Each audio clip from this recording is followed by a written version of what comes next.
It is written in Irshad ut-Talibin, when a murshid-i kamil dies, he does not stop giving fayd, he gives more. But men's contact with the dead is unlike their contact with the living.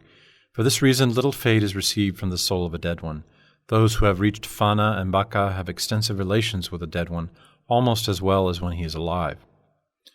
Therefore, they get much fayd, yet still they get more when the latter is alive.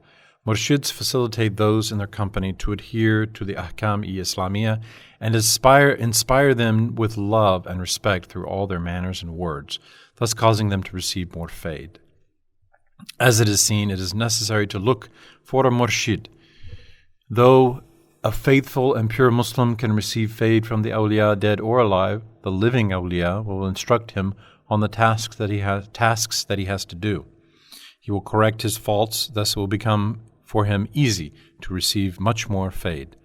On the contrary, the dead cannot say anything. They cannot show him the way. They cannot correct his faults. His receiving fayd dwindles. On the contrary, the dead cannot say anything. They cannot show him the way. They cannot correct his faults. His receiving fayd dwindles and eventually comes to an end.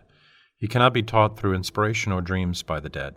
Delusion, fancy, or the devil may interfere in the inspirations and dreams. And the inspirations and dreams in which they do not interfere may be connotative and in need of an explanation. The correct ones cannot be distinguished from the false ones.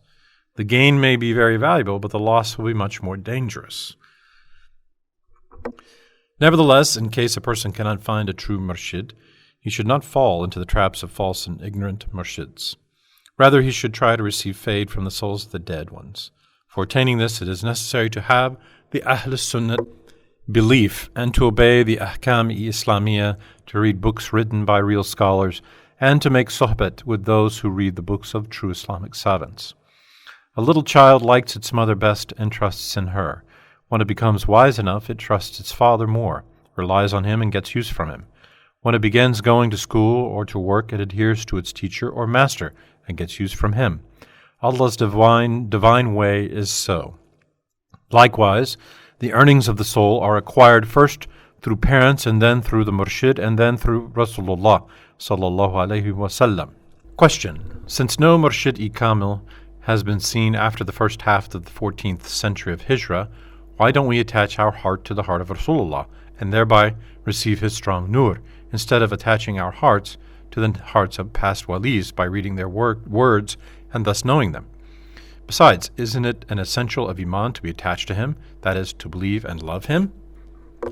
Answer: no doubt it is better to follow Rasulullah directly, sallallahu ta'ala alayhi wasallam, and after his passing to follow his holy soul. In fact, this is even necessary and wajib.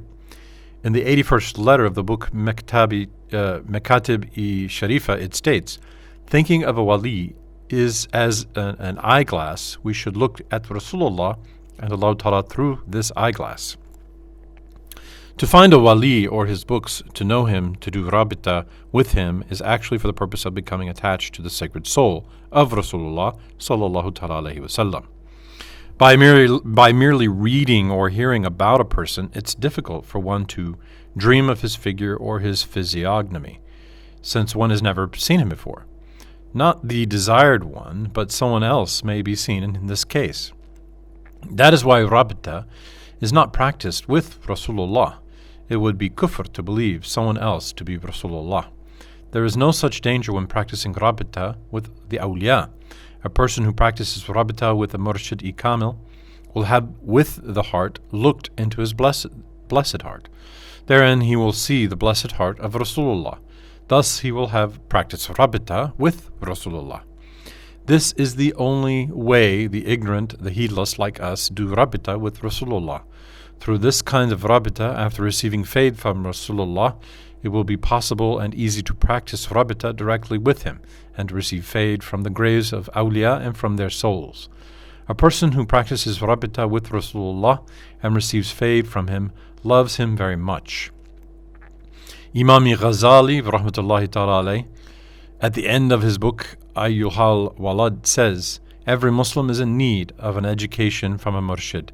A murshid, by training him, saves him from bad habits. He supplants good habits in the place of bad ones. Education is similar to a farmer's efforts to make the plantation on his land strong and improved by cleaning away harmful weeds. Allah Ta'ala sent prophets, alayhimus salam, to show his creatures the correct path. He created murshids to represent the prophets after their death.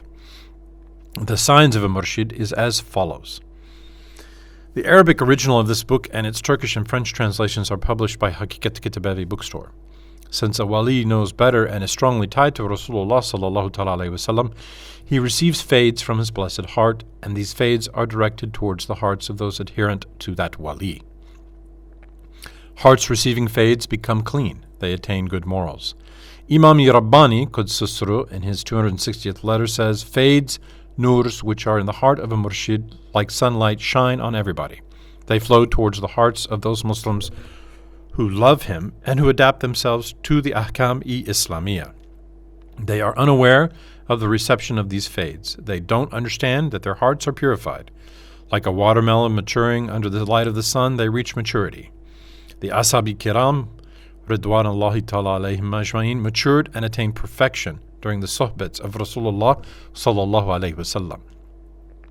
The worst obstruction preventing Muslims from receiving fade is being a bidat holder. In his 61st letter, he says, the most harmful thing that destroys people's willingness to obtain marifat of Allah Ta'ala is religious leaders who are ignorant and mendacious. Their books and words blacken the heart. Those who fall into their traps are similar to invalids going to a sham and ignorant doctor. The most apparent distinction between a real wali and a counterfeit sheikh is that a real wali has wara and taqwa. Taqwa means believing in accordance with the Ahl Sunnat itikad and abstaining from the harams. Abstaining also from those things which are doubtful is called wara. Ahl Sunnat savants were all owners of wara and taqwa. In a hadith sharif quoted in the 112th letter of the book Maktubat by Muhammad Mathum rahmatullahi alayh, it is declared, it is an act of worship to sit with the owner of wara. Islamic savants wrote many books in which they explain things that cause kufr, those which are haram and those which are doubtful. The book Al-Kabair by Ibn Nujaym-i-Misri is a famous book. Its Turkish translation was published in 1304 in Istanbul. In the book Kufr ve Kebair, Disbelief and Grave Sins, written by Sayyid Abdul Hakim Arvasi, 303 grave sins and 111 acts of kufr are listed.